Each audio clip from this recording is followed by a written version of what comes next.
Virtual Racing School was developed to provide support to the next generation of sim racers. No matter if you're a rookie or veteran or what car or track you'll be racing, our goal is to provide training every step of the way.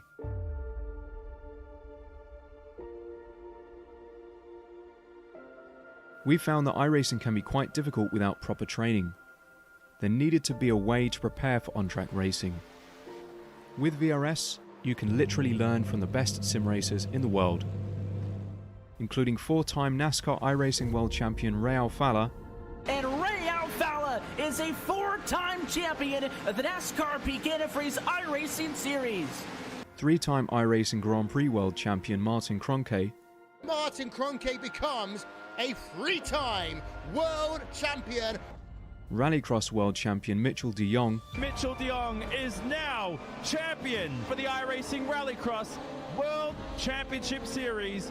And many other top sim racers. Data packs include everything you need to start learning. Our World Championship coaches create the data packs by setting a hot lap or a series of fast laps for you to compare, analyze, and replicate. Data packs also include a tutorial where the coach points out techniques they use to hit the fast lap. This gives you access to the latest driving techniques and setups before you even hit the track. Sign up for a free account and download the VRS telemetry logger. With this application running seamlessly in the background, your laps automatically start syncing to the VRS website. From there you can analyze and compare 2 laps of your choice, whether it's your data, the coaches, or your teammates. VRS will automatically target improvement opportunities so you can get up to speed even faster.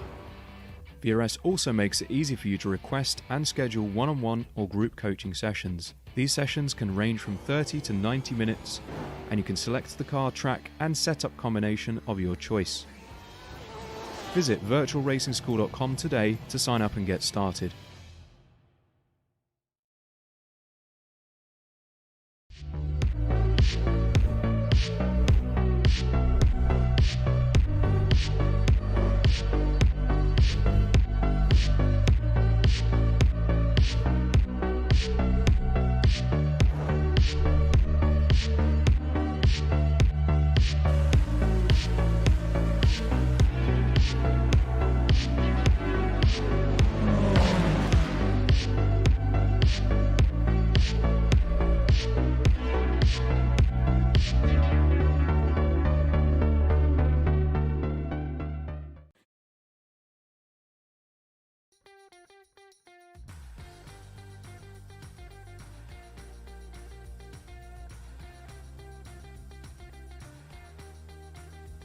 Hello and welcome to a new season on Apex Racing TV.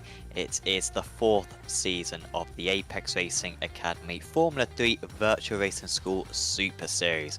We are here tonight at round 1 of the championship at the Hockenheim ring. My name is Sam Fitzpatrick. Alongside me in the commentary box is Tyler Newett, Marco Barbinet operating the cameras. And Tyler, super excited to have a new season of this championship going ahead.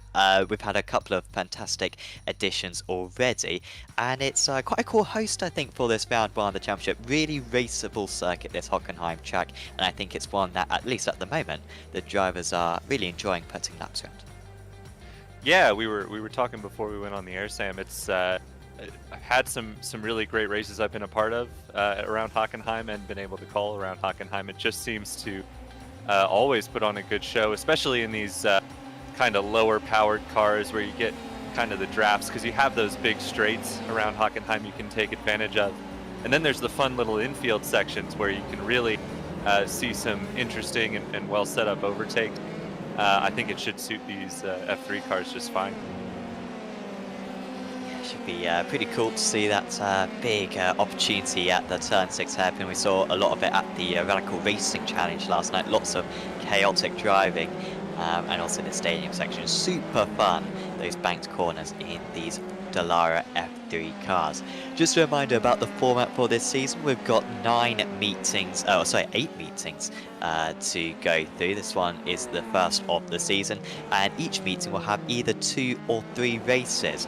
Tonight we'll have 2 races, so we've got a 25-minute race 1, the starting order for that set by this qualifying session that the drivers are currently in, and then the second race will have the grid set by the top 6 in, or the results from race 1 with the top 6 reversed. And that will also be 25 minutes in length, both of which are worth the same amount of points. And we'll also have some evenings which will probably be the most exciting part. We've got 3 races, each 15 minutes in length, and that one features a reverse grid of 6 for race 2 and 12 for race 3. You don't need to worry about that format too much tonight. You just need to make sure 2 races tonight, reverse grid of 6, and that will make the top positions in race 1 even more pivotal. The drivers currently in the qualifying session, and a change for this season, Tyler, so all the drivers are out on circuit at the same time. Last season we had the drivers out by themselves, but I think this could make quite a big difference. We've got drivers almost racing one another on their first flying lap, but you want to be close to the car ahead, preferably a faster car ahead, so you can get that big toe through the parabolica up into the turn 6 hairpin, because, well, that could be worth a couple of tenths of a second. Yeah, and 10 minutes is not a lot of time, really, especially around a track as long as Hockenheim. You're not going to get more than probably 2 or 3 laps in, or any of these drivers. Then you run into the issue of off tracks, which is, you know, it's not as bad at Hockenheim as we've seen at some tracks in the past, but it's definitely not difficult to pick up a 1x here or there. So the time is of the essence here for these drivers. And as you mentioned, and as we discussed before, several long straightaways around Hockenheim, and you really want to be in somebody's toe to set a good lap time. But of course, you don't want to be a quicker car in the toe of a slower car and come up on them at the infield portions of the track where you need that clean air to get around quickly. So going to be a hectic qualifying session already. As you mentioned, we're seeing some drivers acting like they're racing and qualifying. Really, it is going to be a fight for track position here, just to set yourself up to set that quick lap, and then you've got to actually do the lap without getting it off track, as we saw somebody off at the exit of turn 2 there. Didn't quite catch who it was. It was like an orange car, but they are not going to get this lap in the books, but they'll have a little bit of time to set a couple more. And you were saying about the off tracks and how it is possible to pick them up here at Hockenheim. Well, a lot of drivers pick them up on that first lap, I believe, because yeah, a lot of drivers apparently have set more than 1 lap time, but their lap time hasn't been registered. They're completed more than 1 lap, I should say, but their lap time wasn't registered. So quite a few problems there for drivers. That's why a lot of the timing tower wasn't being populated as the drivers were streaming across the line. It's currently Schlax at the top of the standings for Mag Performance, real strong team, and they've got a couple of very good drivers. Matej Kalastani, I'm not sure if Kalastani is around tonight, but he's a properly top driver. Champion last season, Thiago Martoi, he was absolutely superb, also very successful driver in the IGP Fun Championship that we also have on Apex Racing TV. So watch out for Martoi. However, his I rating is significantly lower than some of the other drivers, one of which is Max Janssen, who is trying to back up the performance of his fellow countryman in Formula 1 earlier on, and that is a very strong qualifying time, half a second quicker after the first 2 lap times have been set. Yeah, Sam, I was about to, before he set that lap time, I had noticed you were mentioning of drivers' first laps not counting, and Max's was one of those. Max was one of those, as Marteau jumps into second there, our defending champion. But Max had 3 purple sectors on a lap that didn't count, so it looked like he was headed for the top, and certainly he's made a statement there. 0.4 of a second is not a small margin around Hockenheim, so Max Janssen clearly has some pace in his F3 car. Whoa, is nearly a coming together there. One of the drivers there is Kembwali Chani. I'm not sure who the other one is, but that could have been disastrous for those two. Yeah, they did well not to collide. And of course, if you do collide, you pick up a 0x, and that means that your lap time is invalidated. So they're desperate not to do that. And of course, then you're going to have to return to the pit as well. In fact, they're all tripping over each other at the end of the lap. You want to be close, or you want to be behind a faster driver. I feel like it's a bit of the opposite of maybe somewhere like Baku, for example. I know we don't have that on iRacing, but you think you have the long straight at the end of that one. You want to be quite far back initially and then catch up right at the end to get the big draft. Around this place, you want to be really close at the start of the lap so you can get the toe down to turn 2, down to turn 6 as well, and then kind of fall away as you head into the stadium section if you possibly can. So yeah, really useful to position your car right, and some of the drivers struggling with that. Of course, that's a new asset they're going to have to gain for this season because the officials do not have this problem either. Still, the time's really improving. Beer, the amateur champion from last season, moving up into 6th position. And you'll see on the timings how we've got the green and the red stripes. And the green indicates that the driver is a pro driver. And the cutoff for this season is about 2.4k, albeit there's a few exceptions either way. The red indicates an amateur driver. So Justin Negretti, in his 2nd season in the championship, currently going very well, up in 7th place overall. And we saw improvements that last time around from both Rasmussen and Olsen as they continued to chip away at that gap from Janssen, but still almost a quarter of a second behind. So if those drivers are going to find more time, they need to do it soon, as we're down into the final 2.5 minutes of qualifying here. It doesn't look at the moment like anyone has anything for Max Janssen, at least in terms of single lap pace. Doesn't seem to be enough drivers coming back to the pits to get new tyres. In fact, a few more top drivers are coming across the lines now. So can Rasmussen improve this time? No, he goes 31.7. Janssen with a much slower lap that time round. Torp up to 2nd. Big time from the Norwegian driver, and his fellow countryman Larsen also moving up to 5th. So it's closing up, but still no one quite surpassing Janssen. Yeah, a couple of teammates there improving. You'd figure they're working together. That's the other advantage that we haven't talked about so far, Sam, is that you mentioned you want to be in that tow, and there's great opportunity here if you've got a teammate of similar as Marteau goes to the top by less than 1/10 of a second over Janssen, but that is the first real challenge we've seen for Max Janssen from Thiago Marteau.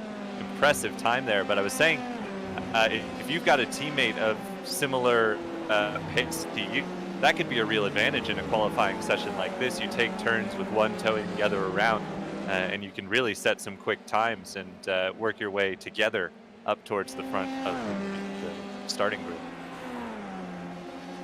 Yeah, that's really big.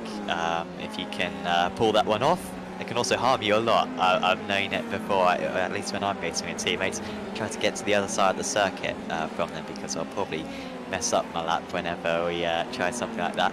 But it can work very well, and these drivers are certainly much better than I am, the teammates. Janssen on this lap, not really improving that much. Not very impressive 2nd sector, strong 1st sector, but it's going to have to be something immense, and it is something immense in the 1st sector. It is a personal best. And, well, to be fair, it was only 2 100s faster than Marteau's, but it was enough. In fact, actually, Marteau improved in the 3rd sector. Apologies, I was on his last lap, so Marteau could still go faster. He set a purple 1st sector. He was half a 10th faster. Oh, he's run out of fuel. He's underfueled it. That is a big mistake. If I got that one right, has he underfueled it? Or maybe I'm just being thick. Sorry, I think I might just be being thick. Let's see what he can do. Is it a fastest lap? No, thank goodness. I've saved pace there. No, maybe I think he did run out of fuel, but I might be being thick. Please tell me I was being right that time. 135 is not particularly on pace, so you could be right there, Sam. That's I couldn't hear the car sounds, but you're. There was something going. It may have just been gear changing. You would have thought after the 100 broadcast I could have told the difference, but maybe not. Janssen then on pole position for race 1. Marteau in 2nd place. That is a fantastic front row grid. Then it's Thomas Torp, Nicholas Rasmussen, Mats Gestrøm-Bakken, Tobias Olsen, Ketil Larsen. Top of the amateur drivers is Justin Negretti. Great qualifying from him. Then it's Michael Schlacks a little bit further down than I thought, at least. He was up there at the start, but just really struggled to improve on stage. Schlacks did come into the pits, actually, for a new set of tyres. I wonder if that affected him. Florian Beer lines up in 10th. There's Andrei Orakovic. Chuck Mauro, who was a very late entry for this race, only signed up about an hour before about an hour ago for the season.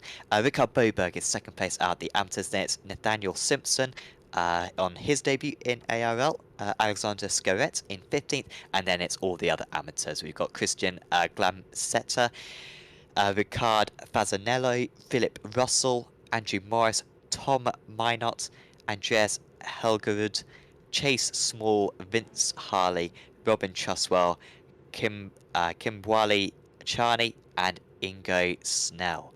Rounding out the drivers, so we've got a couple of Dutch drivers at the front and a Dutch driver at the back. We just got 25 seconds more for the drivers to get onto the grid, albeit nearly all of them are already there. And you can see in the top left, top 6 inverted. That will be for race 2. This race 1 lasting 25 minutes, and the top 6 will be in first for race 2. But there's some big points on offer here, and so everyone will be going for the top step of the podium for the first time in this season 4 of the F3 Championship. And away we launch. It's a very strong start for Janssen. He's going to have a clean run line into turn 1. Martello having to take a slightly central line, as he's almost lost it there, and that's an incredible save, but he does eventually end up into the wall, and it's a terrible start to the season for the pulse hitter. Can the other drivers avoid? Well, they do very well, and to be credit to Janssen, he straight away managed to get out of the session. That was the cold tyres affecting him, and from hero to 0 for our pulse hitter. I've never seen a season take a more sudden downturn. Well, that first turn at Hockenheim can be tricky on the start, Sam, because it really tightens up at apex. And you see some drivers unwilling to kind of run wide, and Max Janssen illustrated exactly why, because the fall off from that exit curbing is pretty dramatic, and it just caught Max Janssen out. Obviously cold tires definitely a factor, but really it was that transition from the curb to the runoff area just upset the balance of that car enough, as we've got a side-by-side battle for third between Torp and Olsen, and it looks like Olsen will prevail for now. But that curbing can really just catch you out, as we've got a spin back in the pack. Looks like Lamseeder and Fasanello involved. Yeah, that was around 15th position, those two colliding. Epic start for Olsen. He's up 3 places. So Martel up 1, Rasmussen up 2, and Olsen up 3. So poor start for Torp, really, who I think just struggled to get away from the line, and now got 3 Norwegians in 4th, 5th and 6th, but nothing too disastrous for most of those drives in comparison to what we had for Max Janssen, whose chances of a decent result in either race probably over now, because of course he'll be starting much further down for race 2. At least we hope to see him back later on in the evening. Olsen with that awesome start, it's almost as though he had some tyre blankets or something on there, because he was storming away, but now maybe Torp is showing the extra pace that he has got. Rasmussen is Olsen's teammate, so he's trying to give him a tow just ahead. You can see there the darting second place man, as Torp has got the better line. Apologies, Olsen's got the better line, and Torp just has to back out of this one, but this could be a race that we see throughout tonight. Yeah, and I think Kyotiago Marteau is feeling quite happy with himself, really. He just survived turn number 1, and now with the battles going on behind him, he's got over a second lead already over Nicholas Rasmussen. So defending champion off to a strong start here in race number 1. We've got 4 drivers who are either out of this race or waiting on a tow back to pit lane. Obviously Max Janssen, our pole sitter, is 1. Andrei Rajkovic, the other pro driver who's back in the pits, in addition to Ricard Boberg and Ricardo Fasanello, who we saw have that trouble. As we've got a car in the grass, that's Robin Truswell. Oh dear. Oh, that's tough for Robin, and who was that involved? Ingo Snell. You know, Robin was obviously hard on the brakes and trying to keep it from getting back on the track, but it's one of those situations where it almost might have been better for him if he was going to be clear when he came back on track to just let it roll a bit and maybe sail off into the gravel, but at least you stay, you keep yourself out of the risk of contact like we saw happen between Truswell and Snell there. So a shame for those two. Looked like just a little mistake from Truswell that sent him off there. Easy place to run wide that corner there, so not too surprising. But the battle rages on out front. It is still Olsen from Torp. Thought that might change hands a little bit on the last lap, but it hasn't yet. Really, though, Thomas Torp putting heavy pressure on Tobias Olsen. Schlax has moved up ahead of Kettle Larsen, splitting the Norwegians for the first time since lap 1. We'll see if he can continue to move forward. Yeah, Schlack starting to show the pace that we expected, and of course crucially up into 6th position. That is reverse grid pole for Michael Schlacks. Now he might want to stay there, however we do have a fairly steep point system in this series, really to encourage the drivers to still go for the top positions.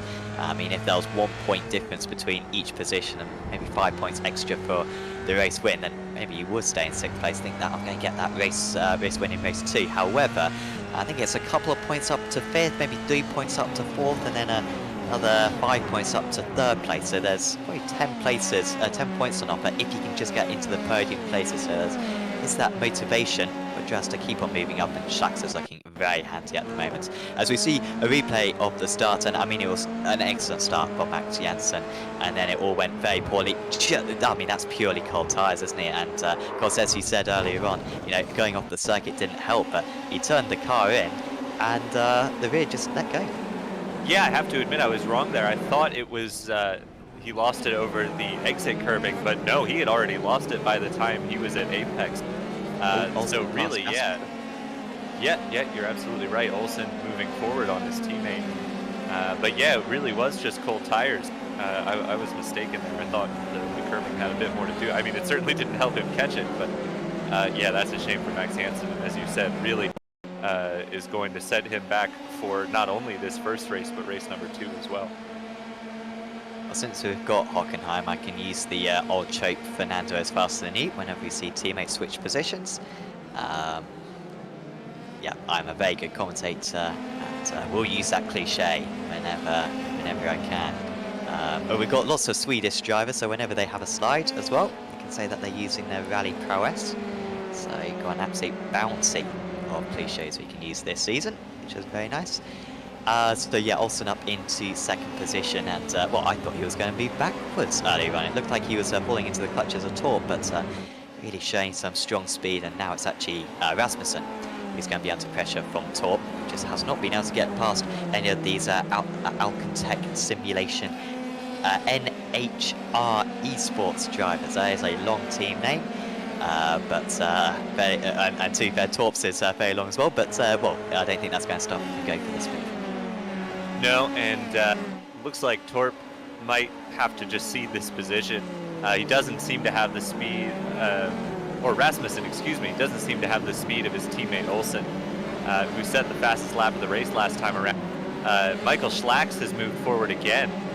He's now jumped 2 of the IGL Coatings iRacing cars up into 5th place. So clearly Schlacks has some pace, and you had mentioned he set a lap in qualifying and then never really improved on it. Looks like he might have been a bit off from his true pace in qualifying, because he's up 4 spots and definitely seems to have the pace to hang with this lead group. So really glad to see so many people watching this stream, over 40 people on YouTube and a few more people as well watching over on Twitch.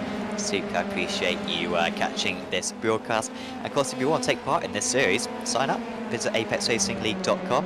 There's still 7 more rounds to go in this championship, and we've actually got a fortnight until the next round. We've got Spa 24 next week, so decided to have the week off for the drivers. They'll probably be focusing on that GT3 action instead, especially on a Saturday evening.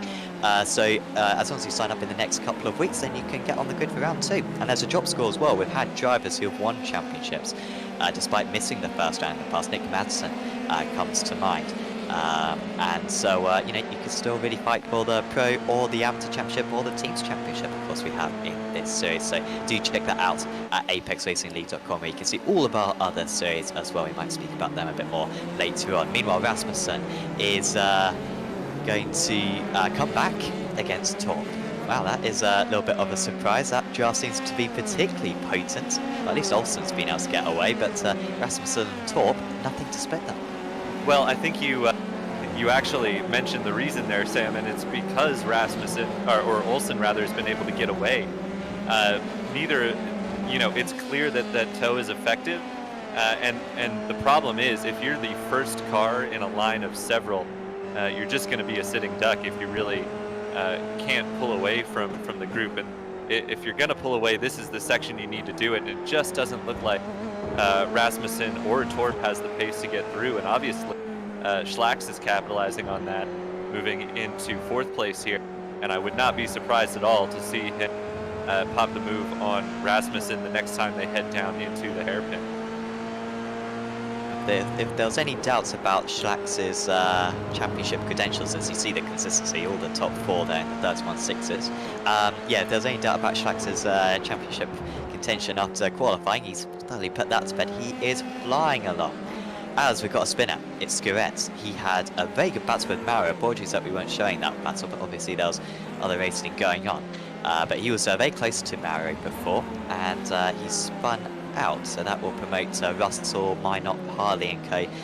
all up a position. In fact, Skurret will only just be ahead of Glamsetter, so shame for him. Glamsetter actually with a spin on the open lap, so he's done very well to recover there. And here he was then, so this was just behind Mario, I believe. And Carried way too much speed in, that was strange. Yeah, tricky corner, you said it right at the start. Yeah, it certainly is, but normally you see it become tricky when someone's in a battle, as here is a battle between Schlax and Rasmussen. We predicted this was going to begin to happen. It looks though like Schlax wasn't able to make the move stick in the hairpin, and that's a tough place to hang it around the outside, and Schlax did well to hold on to it. Oh no! Big, heavy contact for Torp. Schlax ran very wide, did a really good job to hold on to it, but just came back and made a little wheel-to-wheel contact there with Torp, who was the innocent bystander, I think. A lot of netcode, I think, on this one. I'm not sure where we can just about... Well, they may have been making contact anyway. Nothing Torp did wrong. I mean, he gave the entire circuit there. And honestly, maybe nothing that Schlax did wrong, but it's actually meant that Rasmussen has... Apologies, no, Rasmussen was ahead previously. Apologies for that. But yeah, well, this one might show us a better angle. Yeah, maybe there was going to be contact, I'm not sure. Yeah, I'm pretty sure Schlax either didn't know that Torp was there or didn't think he was as far alongside as he was. But if you're coming back on track like that, even, you know, Schlax was just trying to set up the next corner, you've got to leave the cars with. Especially if you're locked in a train like this, you kind of have to assume that there's going to be a car there when you come back on track.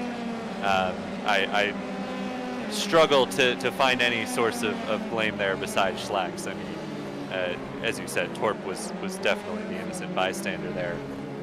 Don't know, you know, if that'll be looked at as an unsafe rejoin or just a racing incident, but certainly Schlax fortunate to come out seemingly undamaged and continue his attack on Rasmussen for third. Yeah, of course, the drivers can report incidents post-race. Lap 1 incidents will be looked at by default, so anything around lap 1 in either race will certainly be looked at by the drivers. There's Negretti, has he...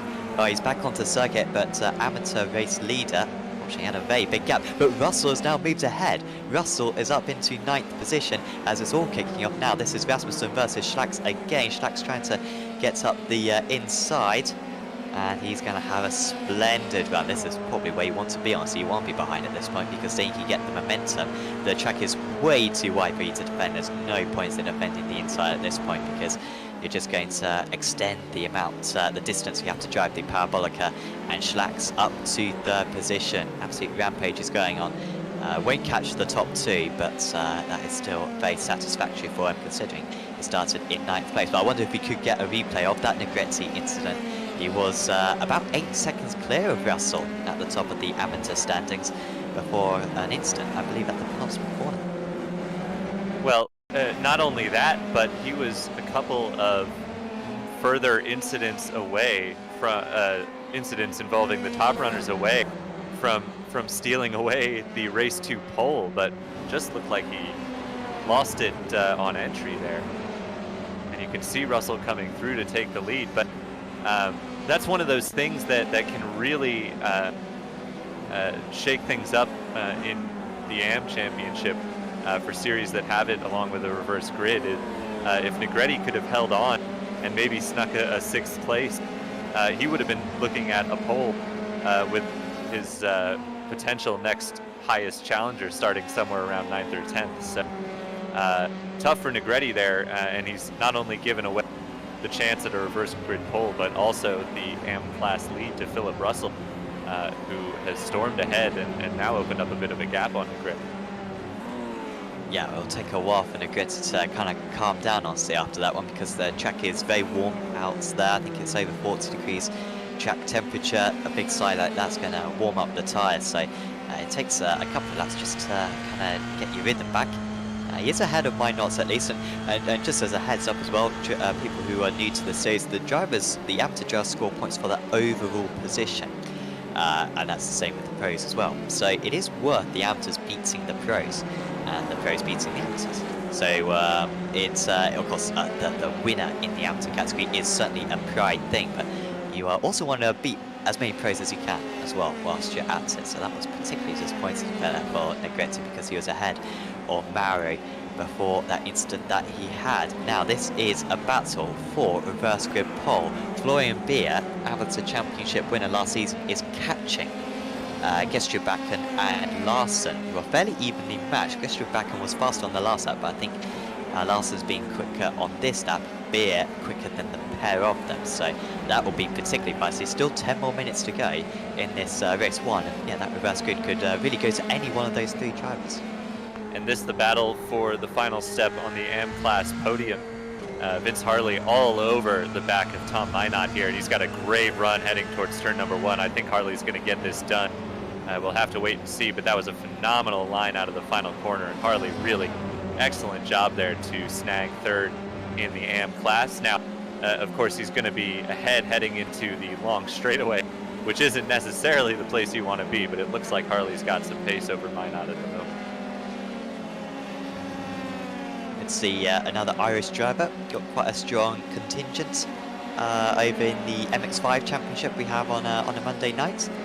Good to see Harley taking part in this series as well. You predicted that he might be able to get away, but that draft effect is just so strong, it seems, and he was under pressure, and of course different downforce levels as well that these drivers are running, and you might be able to just identify it by the skinniness of their rear wing, and by my eyesight. I am only in my younger years, so I should have decent eyes. That rear wing on the back of Harley's car does seem a little bit wide, but I don't know what you think on that one, Tyler. It does seem that way, yeah, just looking at it, but he was able to outbrake Minot into the hairpin, which is something we haven't really seen yet today. He nearly lost it under braking, but he managed to hang on and hold on to the position, and he'll be trying to stretch that gap. So he's got a little more breathing room the next time they head into the hairpin over Minot. There's your race leader, Thiago Marteau, who is storming away from this field. He's really opened up the gap over Olsen in the last few laps. That's almost up to 2.5 seconds now. Olsen perhaps just recognizing that it's going to be a tall order to snag the win and saving his equipment and making sure he's not using too many of the track limits, which could certainly be a factor. But Olsen obviously comfortable with the gap over the third place driver Michael Schlack. So just spacing out a bit out front there is Tobias Olsen. Remarkable consistency between the two of them. I mean, I love that graph that we had before in the bottom right about Simpson. Oh no, Simpson's outbreak himself. Well, that was smart driving there from the Ghana racing driver. He's down to 13th place, but you could see himself going to hit the car ahead. I guess it was Harley. He was going to. It was going to be Harley that he was going to hit, and then just put the throttle down, thinking that. I mean, that was smart thinking there. Yeah, he was going for the move on Minot, and I think was really so focused on that maneuver he wasn't considering where Vince Harley was, and realized that if he carried on his current trajectory, as you said, would have probably taken out both himself and Harley. So wise choice there from the pro driver Nathaniel Simpson. He'll regroup and try and get those two the next time around. There's the battle for your AM class lead between Russell and Negretti. Negretti closed that gap down pretty substantially last time around. It's just now under a second or so. So Negretti cooled the tires down after his slide, seemingly, and working on trying to get by Philip Russell. Yeah, it was much faster, as you say, on that last lap. Also, last in game, quite close to Gestrin Bakken. But still cannot get past. Beard, though, actually falling away from these drivers. Well, I say that on the last lap, they actually matched one another, did these three. Incredible, like, evenly matched out of these drivers. I mean, you look at a few of these kind of groups which are formed, and they're really not changing. As I see some smoke up ahead. It's the last few points. That was very ominous there. Yeah. Not sure who that was. Could have been Morris, could have been Charney maybe. They would be in the right place of the track, but in fact Morris just getting past Charney. Simpson is on the comeback trail once again. Poor qualifying for Simpson, only qualified down in 14th place. He is a pro driver, albeit in his first ever Apex Racing League event. Driving for Delta Racing, but his race pace seems much stronger, and you know, it's important that he gets past Minot and Harley because that was 2 extra places on the grid for race 2. And extra points as well. You mentioned, Sam, point score based on where you finish overall, not in class. So Simpson at a pretty substantial deficit here to the other pro drivers. He'll be wanting to get through, and definitely seems like he has the pace to do it. Very polite driving there. Neither of them wanted the apex. And in the end they kind of armed each other just as evenly. Glamsetter's just behind these guys now. He may need to change the camera angle because I think this could be 3 wide in a moment. Is Glamsetter going to go through the middle? He is eyeing it up, but I'm not sure if he's got the straight line speed. Now, could he go down the inside? I mean, if he did that, he'd almost certainly get the position. Simpson's outbreak himself again, but he's got a pretty good exit. Does very well. He did very well the last time he outbreak himself, didn't lose too much time, and he did well that time. And Glamsetter also gets past Minot, who held on to that place for a while, but eventually loses it, and now, well, in fact, that's a back marker just behind. So Minot should be safe in that 14th place now to the end. Simpson can set his sights on Harley. Yeah, it was a solid move for Simpson. The hairpin at Hockenheim is one of the few places where you can miss the apex and still get a decent run out, which is exactly what happened to Simpson, as you mentioned. Outbroke himself just a... Oh, something's happened to Olsen. And Schlax is through. I don't see any damage to that car, so perhaps just running wide in the first corner, maybe? I think he's done a pirouette. That's what I'm putting my money on, but we'll see. Oh, broke on the grass. Oh, lovely pirouette. I mean, that's Leclerc start. Oh, wow, and he nearly hit the wall. That is remarkable. Well, not only was he super lucky to get a 360, as Harley's now had a spin. So Harley was probably going to lose out to Simpson anyway, but he's done the exact same thing. Now, he hasn't dipped a wheel on the grass as well, has he? No. No. Oh, way too much curb there. Too much apex curb. You get up on the much bigger sausage curbs right at the apex, and it'll just absolutely launch you, and that's exactly what happened to Vince Harley, who loses an AM-class podium position from where he was, not to mention starting places for race number 2. So that's a tough break for Vince Harley as we're coming into the closing stages of this race. But look now at Michael Schlax. Started this race in 8th place, now finds himself up in 2nd, is going to have a great starting position for race number 2, even with the inversion. He'll grab some good points from this one, and clearly has the pace to move himself forward in race 2 as well. Yeah, very positive for him. Absolutely dreadful for Janssen, though. He did join back to the race, did Janssen. We saw him come out of the pits, I think, on lap 3, but you can see there he's 12 laps down and in the pits at the moment, so he will not score any points. And it's worth the drivers just completing as many laps that they can, because if they finish on the lead lap, 1 lap down or 2 laps down, they do get points. And you know, even for 24th position, for example, that's still about 30 odd points that you'd claim for yourself. So it is important that you get back out there if you're going for the championship, particularly in the amateur category. It can be really invaluable. I expect to see that being important later on in the championship. Drivers do get a drop score though out of the 8 meetings, but that's a dreadful feeling to take your drop score so early on in the season, as we've got a change for the amateur lead, or not. Negretti with the most unorthodox move I think I've seen in my life. It didn't work. Russell stays ahead in 9th. I think that might have been a unintended lunge from Negretti, perhaps. You see it sometimes when you just break a little deeper than you're expecting, especially in this corner here. I mean, I think Negretti was potentially just trying to show the nose and was like, oh shoot, I'm gonna be alongside, I have to get it slowed down in time. You know, he could have been trying to make the move there, but that in my experience, that's more of a just trying to put the car ahead under pressure and suddenly finding yourself in an overtaking opportunity. Yeah, 100% agree with that one. That was yeah, a long way out. He was kind of feigning an overtake, but yeah, never really wanted one. One more lap to go. Just about managed to fit it in with about 20 seconds to spare. Wonder if that will cause any issues with the fuel numbers. Simpson is off. Oh, huge shame for Nathaniel Simpson, who's done so that well. Left rear is in a lot of places, and yeah, you're right. He's probably got some suspension damage after that. Didn't see any other. Oh yeah, he's crabbing quite badly. Yeah, that's. He'll be trying to finish the race, as you mentioned.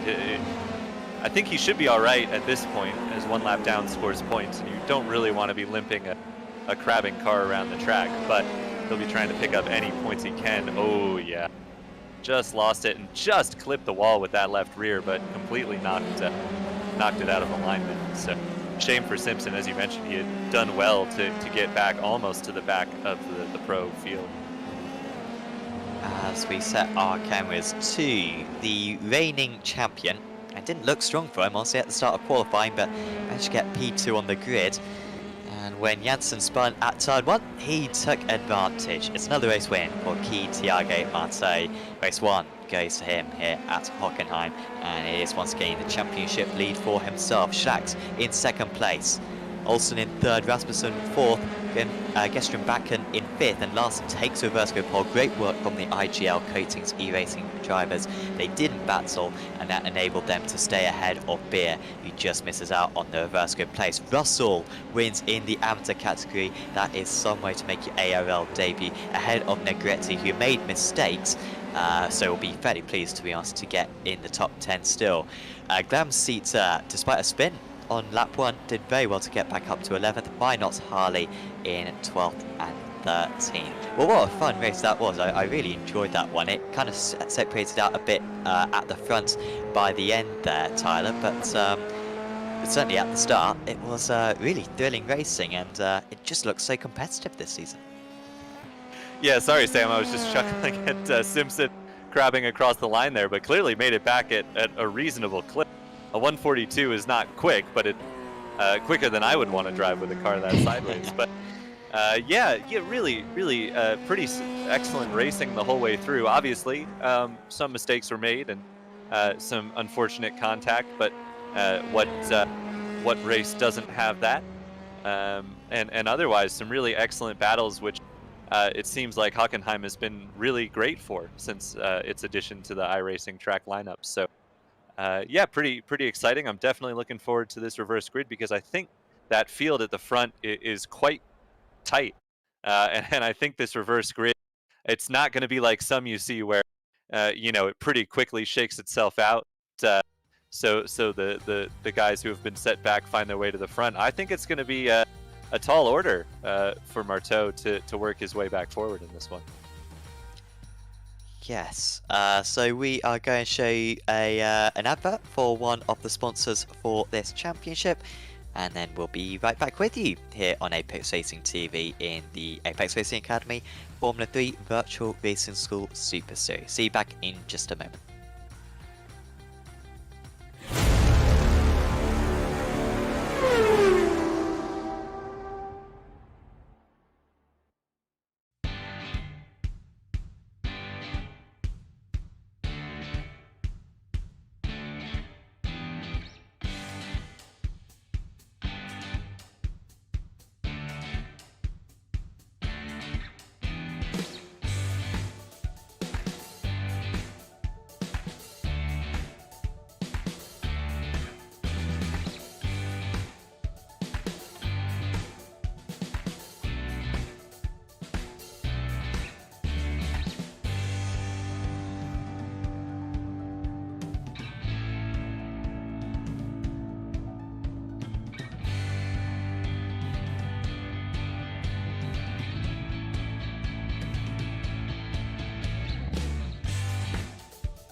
welcome back to Apex Racing TV and the Apex Racing Academy Formula 3 Virtual Racing School Super Series, the season opener for Season 4 of this championship.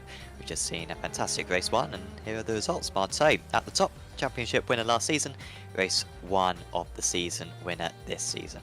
Michael Schlacks started down in 9th, got up to 2nd, might get a penalty, unsure, but still, at least at the moment, very strong for him. Tobias Olsen was able to beat his teammate Niklas Rasmussen. Then it was Mats Gestrøm-Bakken who beat his teammate Kjetil Larsen. And we'll get reverse good pole as well, Larsen. Beard just about missed out on that one by a second. Chuck Maurer had a quiet race in 8th place. Top of the amateurs was Philip Russell ahead of Justin Negretti. Those two had a great battle. Christian Glamsetter could well be a threat for that top amateur place because he had a struggling start to race 1. Showed good pace after that. Behind him was Tom Minot, Vince Harley, Alexandra Scarrett, Nathaniel Simpson, Ingo Snell, Andreas Helgerud, Chase Small, 18th, then it was Andrew Morris, Cam Bradley, Charney, Richard Boberg, Riccardo Fasanello, Robin Truswell, Thomas Torp, Max Janssen, and Andre Rakovic. We'll get these names by the end of the season. Bottom 3 did not score points. We've got 40 more seconds of this warm-up session to go. Would you count Marteau as the favourite for this one, or do you think those other top drivers will have a good chance? I mean, as you're saying just before the break there, Tyler, it seems so competitive at the front that it might not be easy for Marteau to make his way through. Yeah, I think what it'll come down to, Sam, is if anyone can break away, because really that's what we saw was the advantage for Marteau in race number 1. People got to battling behind him, and he was able to stretch a gap, and was quick enough to be able to maintain that gap once the folks behind him had sorted themselves out. So I think track position is going to be key here.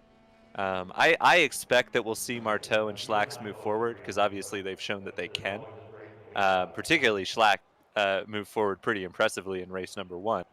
But I don't think anyone at the front of the grid, Larsen, Gestrøm-Bakken, they've definitely got the pace that if they get a lucky break with drivers battling, they can stretch a lead. They could, yeah, I think that's a good shout. Of course, being teammates at the front there could definitely help them out, just as it did in race 1. There is the grid. It's pretty much the results from race 1, but with the top 6 inverted. And I will take this opportunity as well to give a quick shout out to SDK Gaming. We did show a trailer for them during the break, but it's difficult to appreciate just how much SDK Gaming offers. Amazing live timing. We use it up in the commentary box to help us out. Also syncs our cameras. It's really nothing like it in all of iRacing. Fantastic as a heads-up display, and of course it makes your life as a viewer much easier to watch these broadcasts. So big thanks to SDK Gaming for sponsoring this series. Larsen and Gestrøm-Bakken, the teammates, up on the front row for race 2. And we are already racing really even start from the drivers on the front 3 rows of the grid. And it should maintain an IGL Coatings E-Racing 1-2 heading into turn 1. Olsen just getting past Rasmussen. Marteau getting past Schlacks. That could be very significant. But you can see Schlacks trying to come back. And you can also see Olsen going for a big move on Gestrøm-Bakken. And this might be the break that Larsen needs to get away from the rest of the order. Still trying to hold them off though. Valiantly is the Norwegian driver as we've got a spin around. Fasanello, we've got a big crash as well with Harley and Fasanello having problems, and a couple of other drivers I think may have picked up damage from that one. 3 wide for P2 heading into turn 6. There's surely going to be contact, maybe even between the teammates, as Olsen tries to nip his way through. That's a mighty move there from Olsen. He's up 2 places from his start. He managed to use his teammate Gestrøm-Bakken, Rasmussen, just to his advantage, and is able to move up into that runner-up spot. And Gestrøm-Bakken, after really defending well for the first few corners, just getting a bit mugged there by the teammates, and he drops down to 4th position. That was absolutely phenomenal. Driving as Schlacks got majorly sideways there and did really well to hang on to it.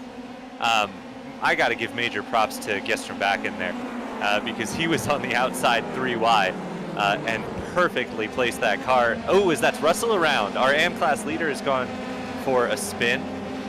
He gets it pointed back in the right direction, but he is going to drop like a rock. But Gestrom Bakken did a phenomenal job recognizing where all those cars around him were. And, you know, you always want to hang on to your positions, but there comes a point where you have to give up. And Gestrom Bakken knew exactly when to do that. Just looked like carried too much speed in, did Russell on cold tire, and went for a bit of a lazy spin there. Yeah, huge shame for him because he got ahead of Schlax there. It was incredible to see an amateur driver running quite that high up, but it's all gone very poorly for him very quickly and very much good for Negretti. So Larson leading the way, but Olsen is right on his tail and he's not even defending. These two aren't teammates, but maybe Olsen just feeling like this is going to be inevitable, and Olsen moves past. So Larson feeling like it's going to be inevitable. And he is past behind them. Marteau was able to gain 2 places. What a move from Marteau. He's got past Rasmussen and Gestrom Bakken. Still got to make the move stick though. Rasmussen back up the inside. Very respectable drivers are these two. You'd not expect them to make contact in this scenario. And they are driving very well through those corners. And Marteau pulling off what could be a crucial move. He's passed a few quick drivers there, as now we've got side by side again from Rasmussen and Gestrom Bakken. Rasmussen maintains 4th place, and once again, this battling helping Marteau to pull away.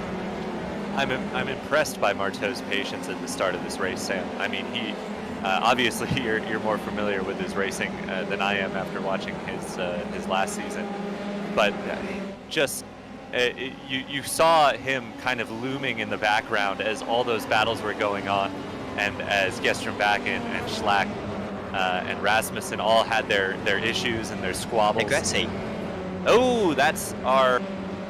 That's big damage for Negretti. He's going to struggle to get that back. But just to finish my point, Marteau was extremely impressive with showing his patience, knowing he's got some time in this race to get forward, and obviously confident in his pace to get there.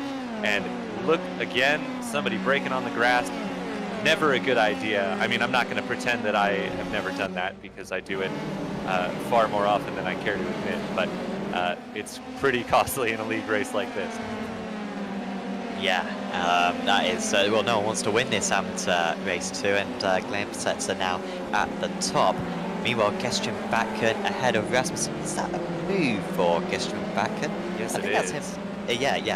So getting past Rasmussen's, but I mean, they're so evenly matched. I doubt there'll be much of a split. Schlack's really not making the progress that I thought he would do. That mistake on lap 1, which put him behind Russell, was quite costly. I mean, Russell then went off at the next corner, but it still just set him back a bit and left him a second or so behind Marteau, and he's really lost track now of the Dutch driver. He's a couple of seconds up the road, and he's got to deal with these two. This could get a bit personal now, and you know, the other pairing of the IGL coatings and the Alcantech simulation drivers, they were very well mannered, Olsen and Larson, anything but in this battle for 4th and 5th.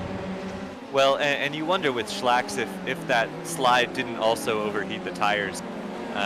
Something that, you know, I haven't done a ton with the Formula 3, but I know there's a lot of cars on iRacing that can become really disagreeable for a few laps. If you work the tires a little too much, if you have a big slide like we saw from Schlack's, could certainly just be a bit of recovery. And of course, there's the mental side of it too. After a recovery like that, it takes a minute to just get your, you know, head back around the task in front of you. As really excellent line there from Rasmussen to hanging around the outside, and he's not giving up on this fight with Schlack.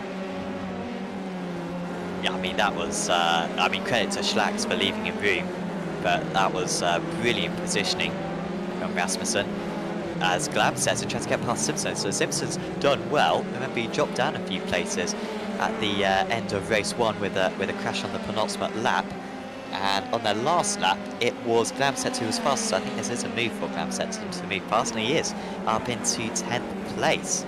Well, I believe this is Christian's first ever race in ARL history, and he is performing brilliantly. Boberg now 2nd place out the Alps, despite finishing way down in race 1. He's up 8 places. Torp just ahead of him. Remember, Torp collided with Schlack's in race 1, and so started way down. He's up 12 places. Is Torp. So apologies that we haven't been able to show too much of that, but of course there's been so much going on out in the lead. Yeah, if you click on the link in the description below, the live timing link, you can see all the information that you could want, all the driver changes, their lap times, their best lap time, their last lap time, if they've come into the pits, their gains from the start of the race to the end of the race. Do check that out. There is a link to that in the description. Olsen, 1 second clear of last out of the lead. And on the topic of drivers starting from the back, Sam, Max Jansen's just entered the pit lane. He was up to, I want to say, 15th, starting obviously from the back after his troubles in race number 1, but he's just had a run through the pits. Just 2.3 seconds stopped in box, so maybe he underfueled. That's an incredibly short stop. I guess that's the faster pair, I see. Yep, that's a good point. Yep, just coming in to take the faster pair, that would be good reason for that. Yeah, the front wing's all bent up there, so that would be exactly what that was. Good call, Sam. You see, I have learned something. Oh no! Oh, he's crashed into the back marker. That was Boberg from 2nd place in the amateurs, and honestly, you could see that from a mile away. And that was the back marker going, so it was Morris trying to get out of the way around a really tricky to overtake part of the track, and Boberg was totally unsighted, and I've never wanted to see an onboard more in my life, honestly, because nothing that Ricard could have done here. And honestly, I don't think the back marker did anything wrong, because around this part of the circuit, you have to make a big effort in order to let them pass. Well, you know what there? Boberg maybe could have seen that, because I don't know. But do you think maybe he was looking away there, Tyler? No, I think we don't have the helmet eye camera position, obviously, but I think he was probably just unsighted by the line of cars in front of him. I mean, it's so difficult to really see anything in these cars. I think he would have seen, was it Morris, maybe pull out and think that he was giving the spot, just the one spot up, but he was focused probably on the position ahead of him, and you don't necessarily expect Morris to slam on the brakes there. Not that Morris did anything particularly wrong. He was trying to get out of the way as a lap car, which you always appreciate. It was just unsighted was Ricard Boberg. It's just a tough situation all around. I'm reminded of the Memo Gidley incident at the Rolex 24 in 2013. Not to get 2014. Thank you, Marco. Which I was unfortunately right there for, but very similar situation. There was a Ferrari basically stopped on track at the King.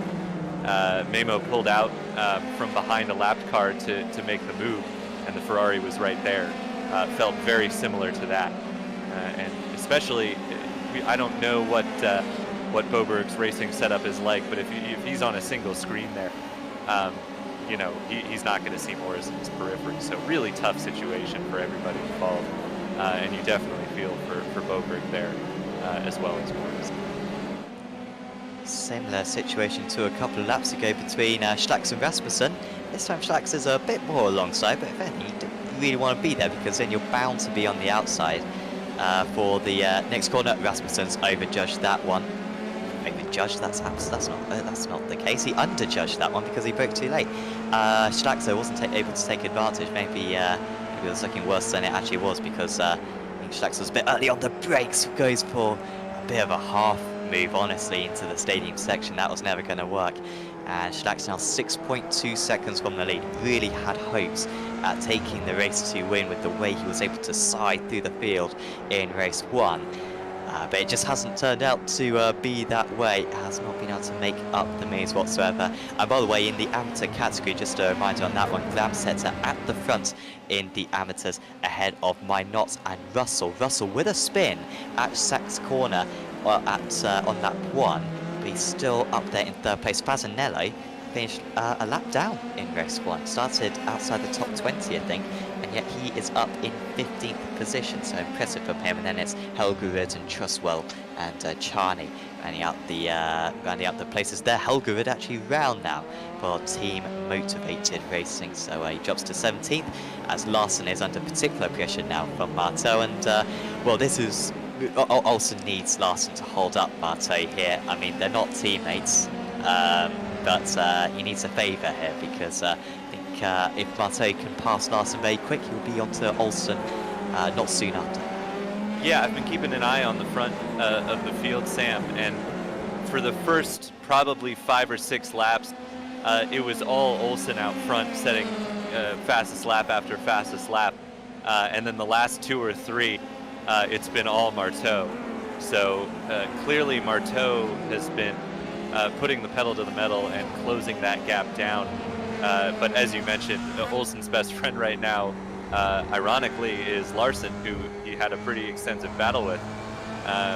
Larson obviously going to do what he can to hold on to the second place, but it'll all benefit Olsen in the long run. Now, Olsen set a couple of quick laps last time around, but they haven't counted, meaning he's had an off track or 2 somewhere in that. He's going to have to keep that under control, because a few more of those, and you find yourself pushing towards a drive-through penalty, which would be extremely detrimental to Olsen's race. One driver has got a drive-through already, however I cannot exactly see who it is, but yeah, he does need to be careful of that one. 16 incidents and you do get yourself a drive-through, as here comes Marteau, and this is very reminiscent of the way that Olsen was able to get past Larson. Larson just not interested in defending, happy taking the 3rd position, or maybe the top 2 will collide later on. So Marteau with 1.6 seconds to gain in 12 minutes. Further up, Schlax is finally past Rasmussen. It's taken him long enough, but he has eventually got that move done. And if anything, I think Christian Bakken should be easier, because at least Christian Bakken doesn't have any draft from the drivers ahead. And also a shout out to Apex Racing Academy for sponsoring this series. Apex Racing Academy very generously, as Janssen says, to pass it up the race. Scorett's also off the circuit, but Apex Racing Academy very generously offering a 1-month free subscription to the service just by signing up to this championship. So all the drivers, well, many of the drivers at least, will be using Apex Racing Academy setups and feeling the benefits, as we see a big crash there for Scorett into the wall. Was running up in 15th place, I think. But yeah, with these drivers feeling the benefit of these setups, which are designed by Peter Berryman, I believe, one of the best drivers, especially in single-seaters, in all of iRacing. And also he can give you one-on-one coaching, he can organise group coaching sessions as well. And yeah, it's absolutely useful stuff. Also 28 other cars are covered by Apex Racing Academy, so if you get a silver subscription for £10 a month, then you can get access to lots of information. Schlax, meanwhile, onto the back of Gistrom Bakken, and it's going to be very close heading into turn 8. Yeah, you get the feeling that Schlax was really being slowed up by Rasmussen. Not that Rasmussen was doing anything, you know, untowards in defending against Schlax, but we saw how Schlax moved forward in race 1, and you get the feeling that if he were able to clear Rasmussen a bit sooner, he'd be much more of a factor up front in this race. But now he finds himself in 4th, and Rasmussen in 5th, and Gestrom back in just set back a little bit. With Beer not all that far behind. You can see him on your screen there. He is not necessarily out of this fight. This was how Rasmussen was able to really take advantage of the wide Gestrom Bakken. That's a lovely move. Great awareness. I would have got very overexcited and probably missed the corner if I saw that all happening ahead of me. But he was much more calm and collected, Rasmussen, and able to move to 5th. This is the battle for 2nd place in the amateur class, and this has a bit of an inevitability about it. Minot has driven superbly. This is his first ever ARL event, I believe, and he's been one of the very few amateur drivers who hasn't made a mistake. He got a strong result in race 1, I think 3rd place out of the Amateurs. He's currently running in P2. However, Russell is shown to be very quick and should be able to pass very soon. Meanwhile, Gestrian is trying to get back past Rasmussen, and that's what he's done. But Rasmussen loves that outside line. He gives up the outside line almost every single time because he's got confidence he can get a good exit and can get the run through 7 into 8. Schlack's not too far ahead of these drivers. Can Rasmussen get past at the same corner that he did on the last lap? I think he can. Almost carbon copy. Around the outside, he has a bit of a slide. And Rasmussen stays ahead. Well, I mean, honestly, we could watch these two for the entire race, Tyler, and it would be plenty enough excitement for us. Absolutely phenomenal, Sam. And just something else I've been keeping an eye on is Minot holds the position ahead of Russell for now. Though, as you mentioned, that feels like a bit of a foregone conclusion in Russell's favor. What a weekend of what could have been for Max Jensen. He has just been reeling off fast lap after fast lap after fast lap. He's the only driver setting times in the 130s. No one else is even particularly close to that. Marteau's done a 31.12, but most of his laps have been, as well as he does another 31.1 there. Most of his laps have been a little slower, while Jensen has just been reeling off a ton of fastest lap. But he's in 18th. You mentioned too that a driver had a drive-through, but you weren't sure who it was. I think it was Max Jensen, because he's had 2 trips through the pit lane. We obviously saw the one for the fast repair. I'm wondering if he might have had an unsafe pit entry drive-through rather than an incident point-related drive-through.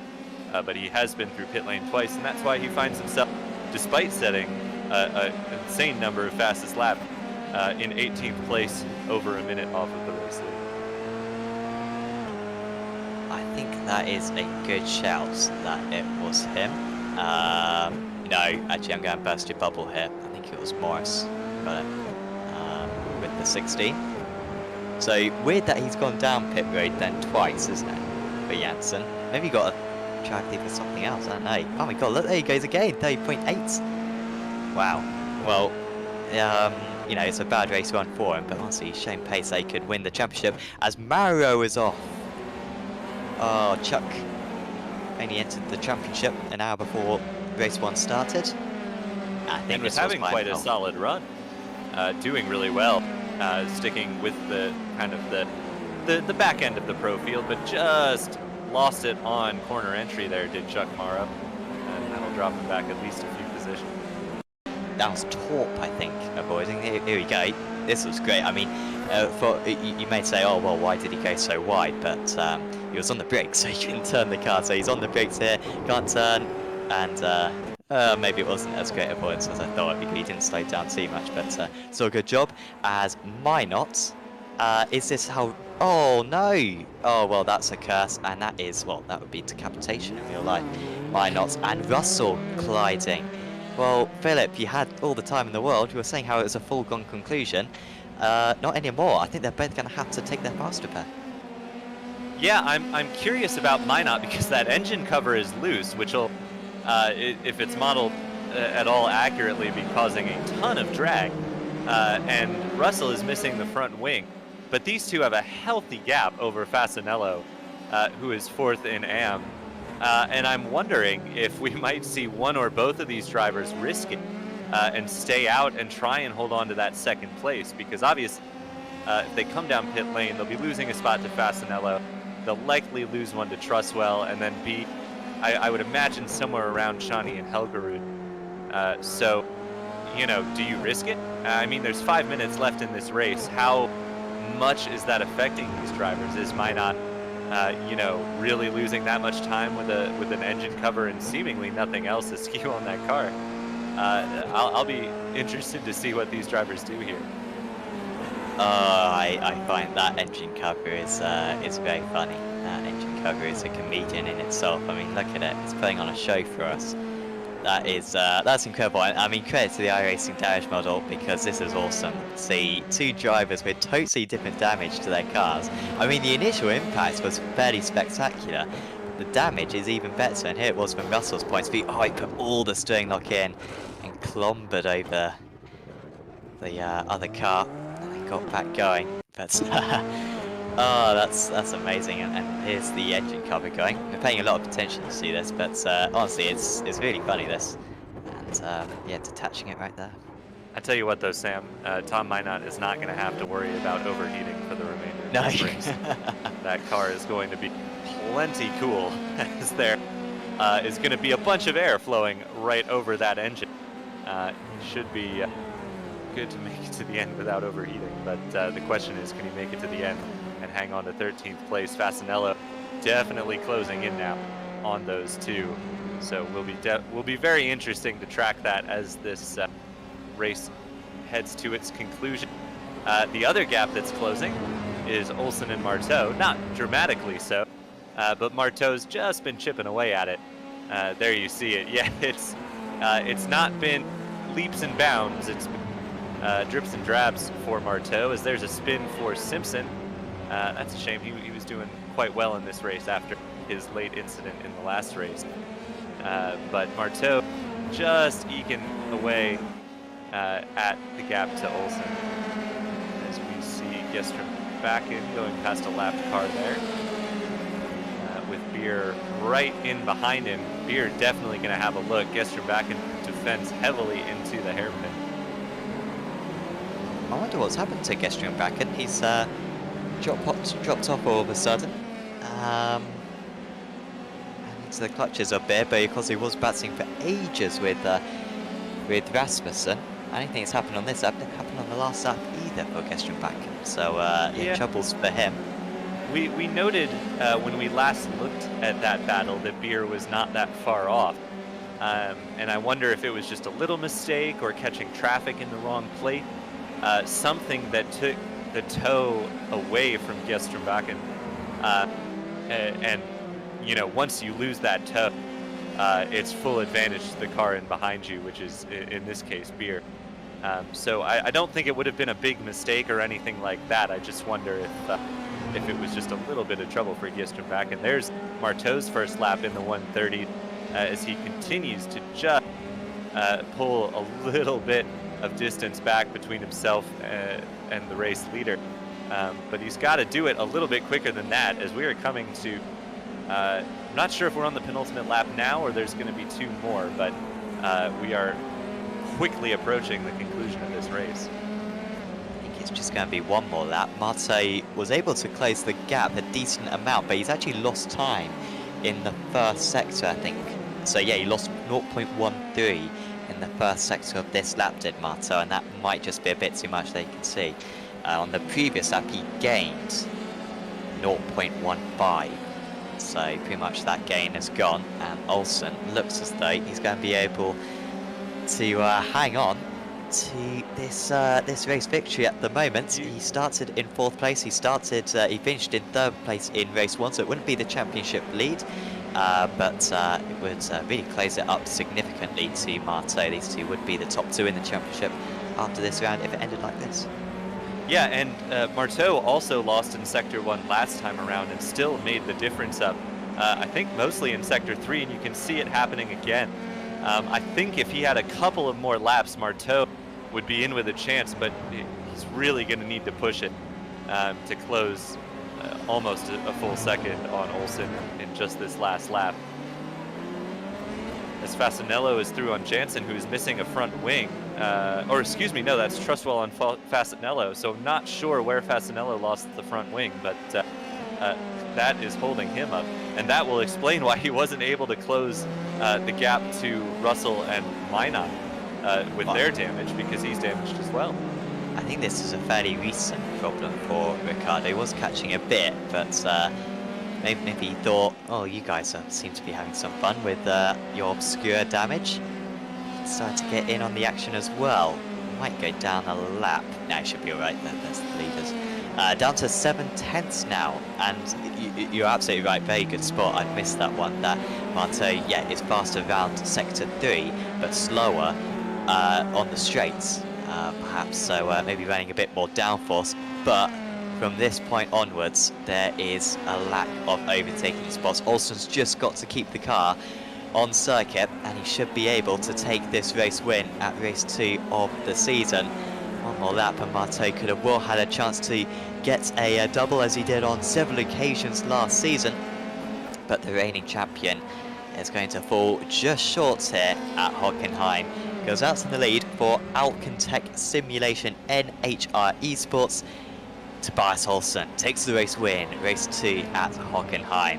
The Marteau really closed the gap in that last lap, 4/10 faster, but it wasn't quite enough. Larsen rounds out the podium, Schlax in 4th place, Rasmussen and Gestrian Bakken with a classic battle in 5th and 6th. Gestrian Bakken actually closing that gap, I think, near the end, or actually I think that was just ahead of Beer. Meanwhile, Glamsetzer had bad luck in race 1. He managed to put it on the top step of the podium though in the amateur category in race 2. Great work from him. Russell, I thought he was going to need a faster repair. He laughs in my face because he has been storming around without a front wing. Minot, with a lack of engine cover, will be coming home behind him, and these will actually be 2nd and 3rd in the amateur category. Or will Russell let Minot pass right at the end? And 2 freaks of a car, very generous near the end. And Minot takes 2nd place, and I think that's well deserved because he really was error-free, whilst many of the other amateurs had problems, and Russell, I think, just confirming that generosity right at the end there. A few more drivers to cross the line. A really fun night of racing, plenty of errors out there tonight, Tyler, and I mean, we saw a few collisions, but again, I said it at the end of race 1, the competitiveness is just unreal, and Olsen did so well to hang on to the race win, with Marteau catching him for those last really 10 laps or so. Yeah, I'm not gonna lie, Sam. I like it when I guess correctly. And I said if someone was able to kind of break free of the battling pack out front from the reverse grid, I thought they would be able to stretch the gap to a point where they could seal up the win, and that's exactly what Olsen did.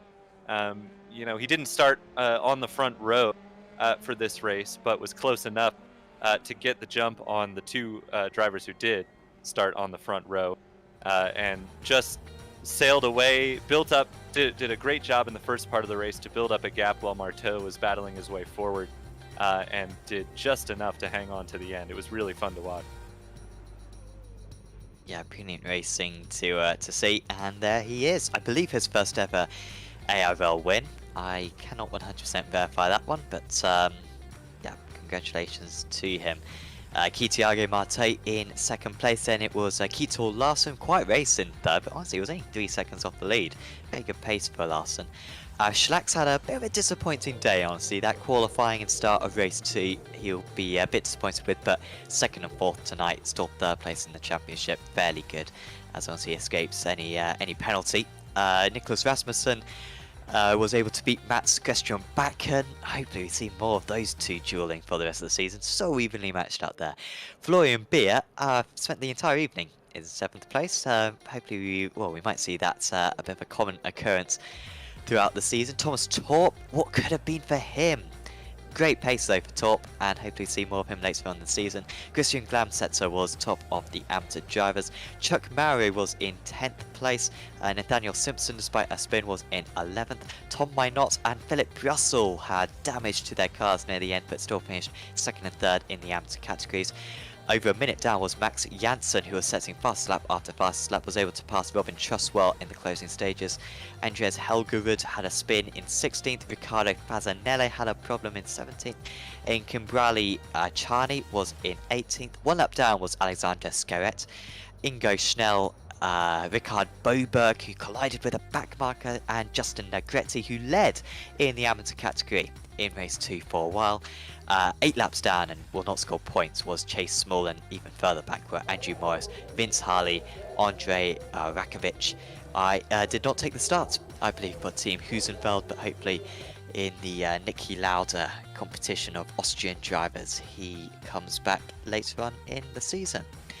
Final shout out to Virtual Racing School as well for sponsoring this series, for being one of the title sponsors for this Apex Racing League series. Virtual Racing School offering over 50 data packs for both road and oval racing. Some of the best coaches in all the world in iRacing, and also some fantastic data analysis software which can really identify where you can improve on your racing. You get telemetry comparisons to the pro driver that designed the setup in the exact conditions that you can practice in. and so you can really identify exactly where you're losing out on time. It's really the best way to improve your iRacing performance, and so do check out Virtual Racing School. There is a link to them in the description below. We've got some interviews now with the drivers, and well, we're real spoiled tonight, Tyler, so we may have to cut a couple of them short, but sure we can get a few in first. First up, I will have a chat with Tobias Olsson, because he managed to take the Race 2 win tonight. Congratulations, Tobias. We'll get on to the race win in a moment. But Race 1 was also very good for you. I mean, started in 4th position, and he... apologies, I can't remember where you started in Race 1, but you finished in 3rd position anyway. It was still a very profitable race for you. Yes, thanks. Yeah, I think I started in 6th or 7th. Didn't really get a quali lap in, but yeah. Open qualifying is pretty hard sometimes.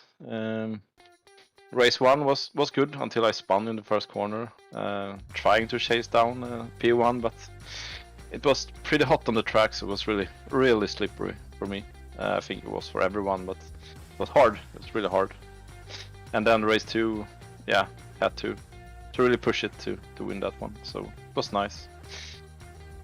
Absolutely. I mean, it seemed to be kind of half a tenth of a second between the two of you in those closing stages. Seemed to be super consistent. Considering how warm the track was, it was fairly impressive that the pair of you could be so consistent out there. Yeah. There, in some corners the rear want to snap on you, and some corners it's just understeers. So it was really tricky. We saw some battling between the teammates out there tonight. I mean, of course, you're a driver for Alcantech Simulation, but your teammate Nicholas was having a great battle with Mats Geström-Backen for IGL Coatings, and you had a good battle as well with Larsen. It seemed like that team's battle, probably for the team's championship as well, could be a feature throughout the season. Have you raced against that team in the past? No, I have not. This is kind of new to me, this league racing in iRacing, so it will be a fun team championship, I guess. It will be nice. See where we can end up in the end. And the next round of the championship is Phillip Island, quite a different track to this one, I guess. Have you driven this car around that track in the past? And not a single lap, I think. So maybe I need some practice for that one, I guess. Yeah, could well be useful for that one, but I'm sure you'll be near the front once again, Tobias. Is there anyone you'd like to give a shout out to? Yeah, the team, Alcantech, NR Esports, and my teammate Rasmussen for a good job tonight. Thanks. Awesome. Well, thanks for having a chat with us, Tobias, and yeah, best of luck next time. Tobias Olsson there, your race winner in race 2 and 3rd place, in race 1. Tyler, who would you like to have a chat with now? I think I'm going to grab Michael Schlacks here, runner-up in race 1 and P4 in race 2. Michael, are you there? Yeah, hello guys. Good evening, everyone. Michael, I think it's fair to say you earned the Hard Charger Award today with, I think, 7 spots made up in race 1 and a couple more in race number 2. Obviously, kind of indicates that maybe you didn't qualify where perhaps you should have. But I think the new group qualifying was pretty tough for everybody. Did you struggle to set a clean lap? Yeah, I have to say that in this track I always struggle with qualifying, so I'm always better in race pace here. Probably the setup for the quali were not good, simply, and I made some little error, so that's all. Then in the race it was really I had a really good feeling with the car, and then I did what I can, simply. Yeah, and certainly it seemed like you had quite a bit of race pace. Perhaps not to win it, but clearly podium contending pace. Race 1, you really worked your way forward. Race 2, it seemed like you really were held up battling with Nicholas Rasmussen. It looked like you two were having quite a good scrap, but I have to believe it was a little tough for you because you'd be wanting to work your way forward, and there was Rasmussen putting up a heck of a fight for P5. Yeah, Rasmussen were very, very good in defending, and it was difficult to overtake, avoiding any risk. The most important thing for me is to score points, and in order to do that, I have to avoid any risk all the time. So I prefer to wait a little bit to not stress too much the tire, and then go for the overtake when I were sure. So I build up the overtake. And yeah, I made a mistake in the beginning of race 2 because I lost the car in the middle of the track. I don't remember the corner name, but there I lost 2 position, and it was quite tough then to overtake that 2 guys. So almost I'm very satisfied with the result because I think the speed were there, and so we are heading for the next race. Thank you, guys. Yeah, fantastic, and definitely looking forward to seeing you in the next round. Anyone you'd like to give a shout out to before we let you go?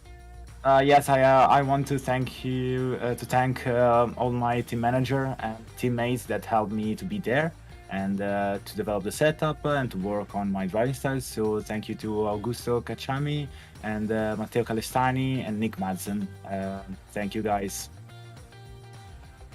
Excellent. Well, congratulations again on your podium and your 4th place, Michael, and we will see you next time out. See you guys. Thank you all. Bye-bye. Got time for at least one more interview, and I would like to have a chat with one of the veterans of single-seater racing on Apex Racing TV, and that is Mr. Nicholas Rasmussen, who joins us back. Very happy to have you back on Apex Racing TV. Nicholas, looked like a lot of fun tonight. Your battle with Mats Gestrøm-Bakken was absolutely immense. It wasn't too close. Well, I think you were fairly close in race 1, but in race 2 you guys were absolutely glued to one another. Yeah, that was great fun. You know, I gotta thank Matt, Mitchell, and all the others for a great race. You know, it's fantastic to come in and be able to go 3 wide into the hairpin. You know, I'm on single, so I can't see anything around me. You just gotta trust the other guys, and you know, it's nice to come in and come into a race where you can do that. But yeah, I ran a bit too much downforce, I think. So I needed to build a gap before I could lose the tail, so to say, which was quite difficult. So that's why we were so close. In the in the opening stages in that race 2, it looked all fairly close. I mean, was there any kind of teamwork out there? Because were you trying to kind of help out Tobias in any way that you can, or was it very much focused on your own race? No, I mean, we race as a team here, and Tobias obviously had the pace. I gotta congratulate him so much on the win here in the second race. That's amazing to see. But no, we're working together. There's no reason to slow each other up. So when he got the run on me, I would let him go, and I would try to see if I could just, pick up and see if I could follow him, which I obviously couldn't. He was too fast, but we work together, and that's what we do here at Algantech NHR. Absolutely. And next week we have Philip Pine, and we're going to use a different format for that one. It's going to be 3 15-minute races with 2 reverse grids. Have you ever raced in a format like that? Never ever. I'm looking forward to it. You know, getting 3 race starts is going to be good fun for us who drive, and hopefully also to watch. I think judging by today, that's something, these race starts here, something in this series here that we can clearly we can go side by side without too much issue, and getting to do that 3 times, you know, what's not to look forward to? It's going to be amazing. Look. Awesome. Well, we're looking forward to it a lot as well here. Nicholas, is there anyone you'd like to give any thanks to? Yeah, thanks to you guys for organizing the league and broadcasting it. It's so fantastic to get back into sim racing again after a break and join you guys. Really appreciate all the effort. I gotta thank my team, Algantech NHR, my teammate Tobias, and yeah, let's look forward to next time we get to race here. Yes, absolutely. Thanks for having a chat with us, Nicholas, and yeah, look forward to seeing you out next time. Yeah, thank you for taking the time. See you next time. Nicholas Rasmussen there with a 4th place in race 1 and a 5th place in race 2 by my reckoning. Should be 4th or 5th in the championship, in case someone couldn't work that out. Really good fun tonight, Tyler. But next up, we've got Phillip Island, a very different circuit, bit more narrow, some fast sweepers, and a really good kind of slipstreaming circuit, because in these Formula 3 cars, that final corner, and heck, the first corner as well, I think are fairly easy flat out. So you've got that long flat out section, probably over a kilometre long, and that really means that overtaking is very possible. Should be exciting. Yeah, Phillip Island is near and dear to me, doing a lot of driving in the V8. Certainly comes around frequently. It's such a fun track, and I think you're absolutely right. These F3 cars are going to put on a heck of a show there.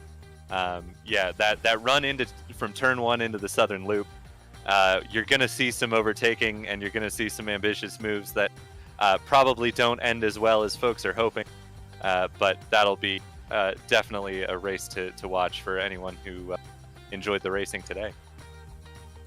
Absolutely, and of course, if you've enjoyed the racing today and want to take part yourself, go over to apexracingleague.com and get signed up. Got plenty of other series as well. Mazda's on a Monday, GT3's on a Tuesday. Got a new Porsche League, which features GT4, GT3 and GTE cars on a Wednesday. Then we've got NASCAR on Thursday. We're going to have a new exciting series starting up on Fridays. More details about that will be posted next week.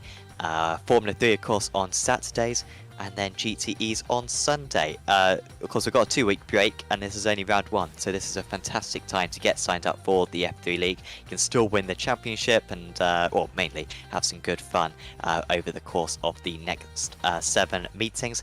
If you just want to watch along, do leave a like on this video. Subscribe to Apex Racing TV so you can catch our other 20-odd broadcasts happening every single week on the channel. And check out our Twitch channel as well, because we broadcast all of our streams over on that platform as well. So if you prefer to watch your streams on Twitch, then don't hesitate to check out our channel over there as well. Big thanks once again to Virtual Racing School, SDK Gaming and to Apex Racing Academy for sponsoring this series. And for now, from myself, Sam Fitzpatrick, from Tyler Newitt and from Marco Barbonet, it is Marteau and Olsen, the 2 race winners from round 1. Let's see what happens at round 2 at Phillip Island in a fortnight's time. We'll see you back then. We'll see you then.